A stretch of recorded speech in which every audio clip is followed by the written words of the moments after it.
Fala aí pessoal, tudo bem? Neste vídeo nós vamos falar principalmente para você que está começando no hobby, seja no marinho, seja no plantado, sobre os principais parâmetros, os principais testes que a gente precisa fazer, precisa compreender, que são a alma aí desses nossos aquários. Bora lá?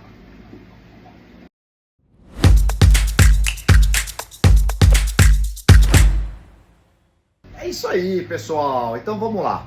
Primeiramente, tá? Você chegou até aqui para poder saber essas informações sobre os testes. A gente vai falar dos parâmetros e como a gente chega até eles.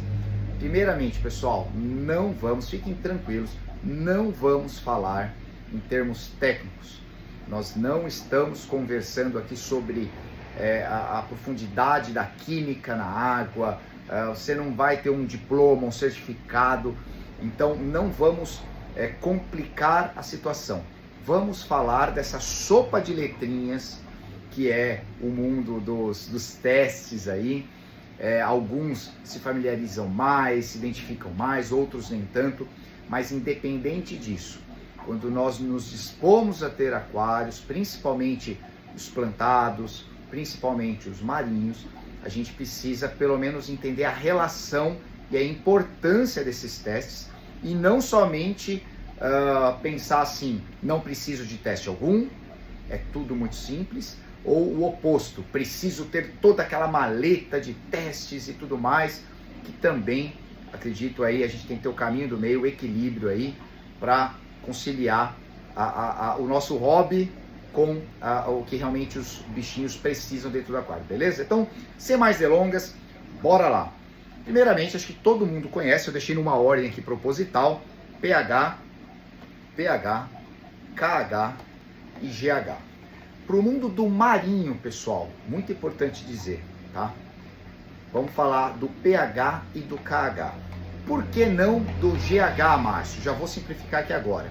O GH nada mais é que a medição no mundo da água doce do cálcio e magnésio.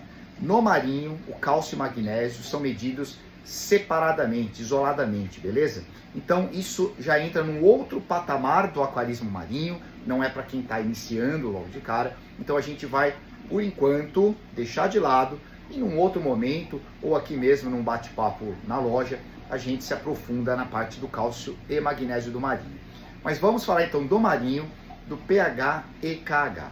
Gente, o pH do marinho é um pH alcalino, então é muito importante que quando você for preparar a sua água, tá? Você adquira sais, né, um sal de qualidade, que vai entregar os parâmetros necessários ali do mar, vamos falar assim, tá? Para simplificar aqui a questão. Então o pH, ele é comumente ignorado por muitos aquaristas de marinho. Contudo, geralmente no começo do sistema é comum, tá?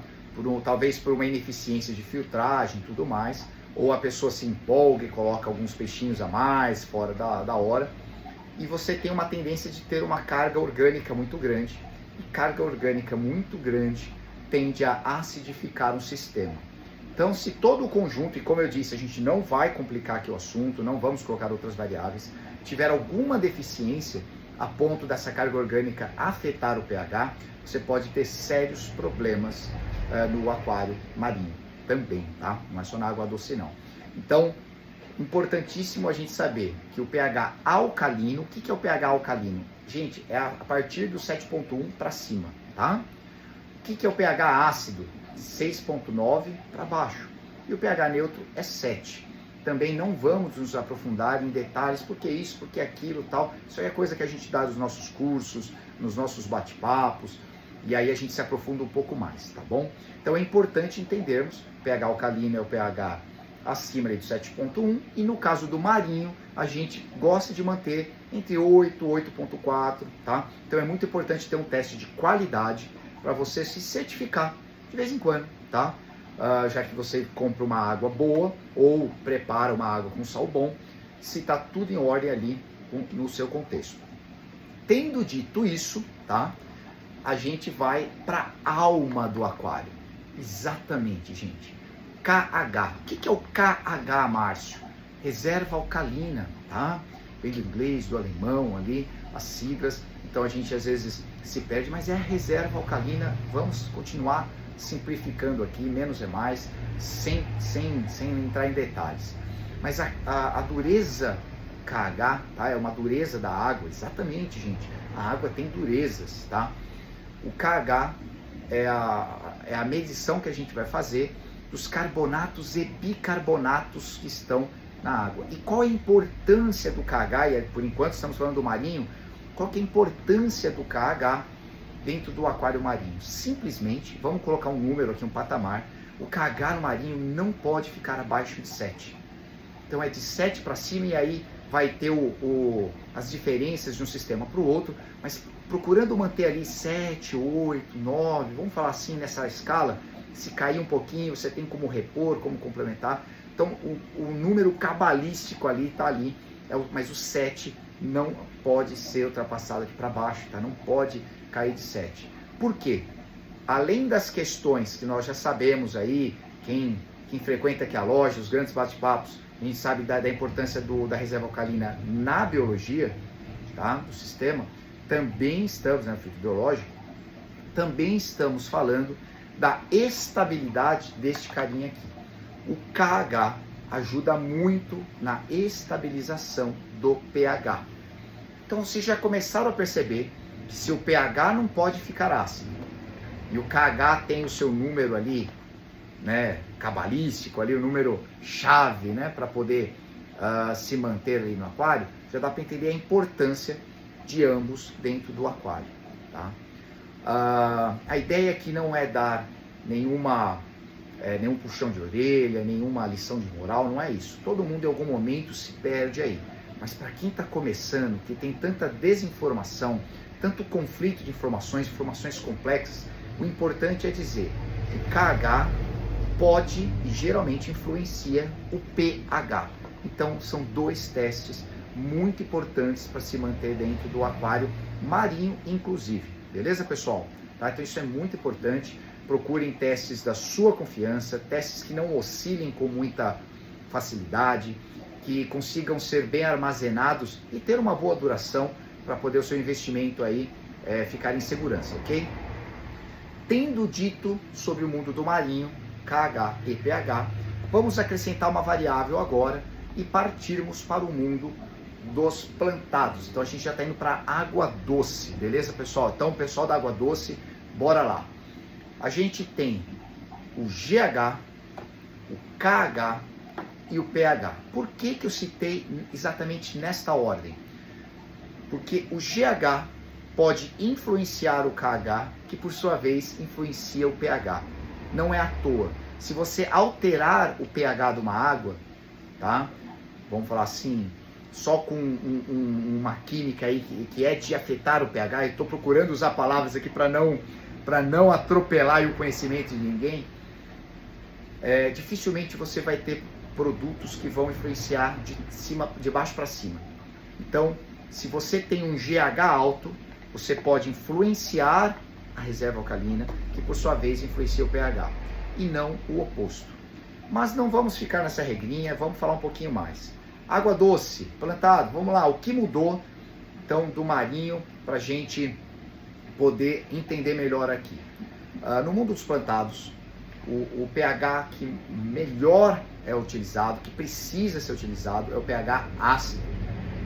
É uma faixa de pH entre 6,4 e 6,8, estou dando um range até grandinho aí, entre 6,4 e 6,8, para as plantas melhor fotossintetizarem, ou seja, absorverem ali os nutrientes, os sais e tudo mais da água na presença da luz, do gás carbônico, beleza?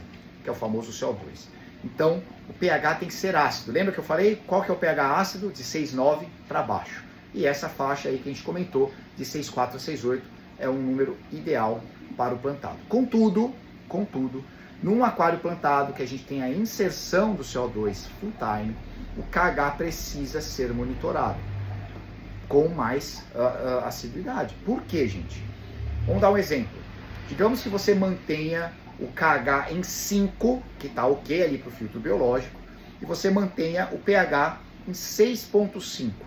Você vai ter uma concentração em ppm de CO2 muito boa, adequada. Só que se esse cidadão aqui começa a aumentar, a concentração de CO2 também sobe. E você pode ter, em determinado momento, claro, uma toxicidade, tá, de CO2 no aquário, e os peixes começam a morrerem, tá? Sufocados.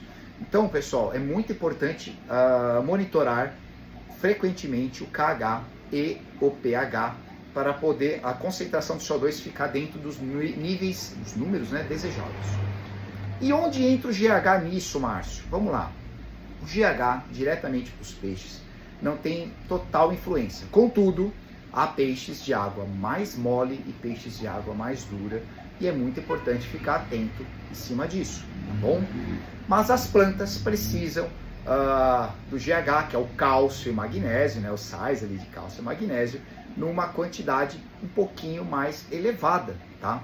Então é importante, a gente não vai falar de números aqui, porque existem exigências diferentes, existem escolas diferentes, até mesmo dentro do mundo dos plantados, mas a regra da química aqui é a mesma.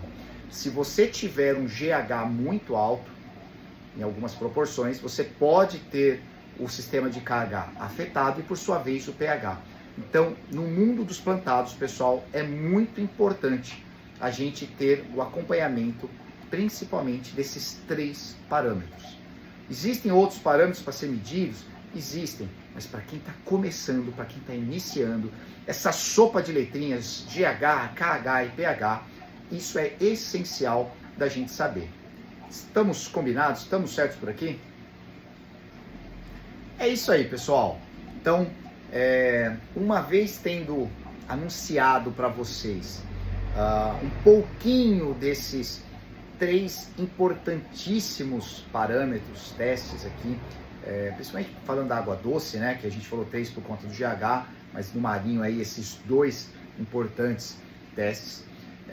Muita gente pode perguntar, Márcio, e fizemos a medição e ela está inadequada, como vamos intervir?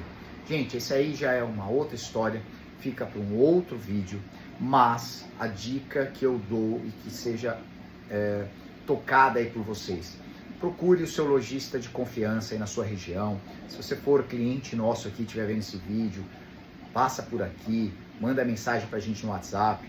Márcio, fiz as medições, peguei o teste com você, fiz as medições, tô dando um pulinho aí, vamos conversar para eu entender dentro do meu aquário o que eu preciso corrigir e como eu preciso corrigir. Por quê? Gente, são sais que nós adicionamos, né? Falando de uma forma geral, são sais que nós adicionamos no sistema e tem que tomar muito cuidado com isso. Como eu disse aqui do GH, tem peixes que são de água mais mole, tá? Ou seja, uma dureza menor. E eles são sensíveis a isso. Então, de repente, você quer ter um aquário com plantas e tem peixes muito sensíveis a isso, a gente precisa repensar aí a trajetória do negócio. Tem que usar os produtos adequados. Márcio, eu tenho invertebrados, os camarõezinhos, tudo mais.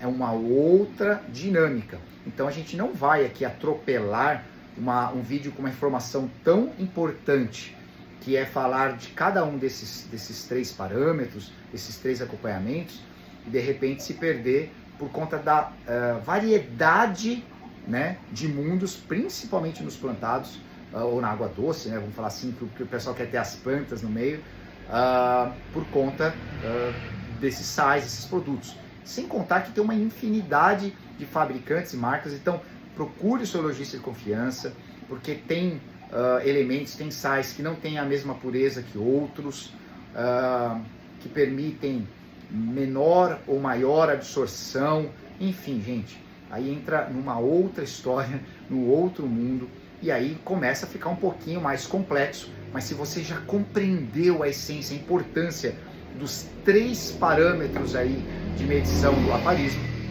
tá? Você já vai estar super tranquilo, tá? Então a gente está falando desses parâmetros, existem outros, claro, mas esses aqui, essa sopa de letrinhos, é a que mais gera confusão, dúvidas na cabeça dos aquaristas que chegam até aqui no balcão da loja, beleza? Pessoal, muito obrigado a todos que que nos acompanharam até aqui. Esse vídeo está aqui sendo deixado no YouTube. Então, se você estiver vendo aqui e não seguir a gente no Instagram ainda, segue lá, Aquarium Life Brasil. E você do Instagram que veio para cá para o YouTube, muito obrigado por estar nos acompanhando nessa trajetória aí de vídeos elucidativos. Beleza, pessoal? Forte abraço, tchau, tchau!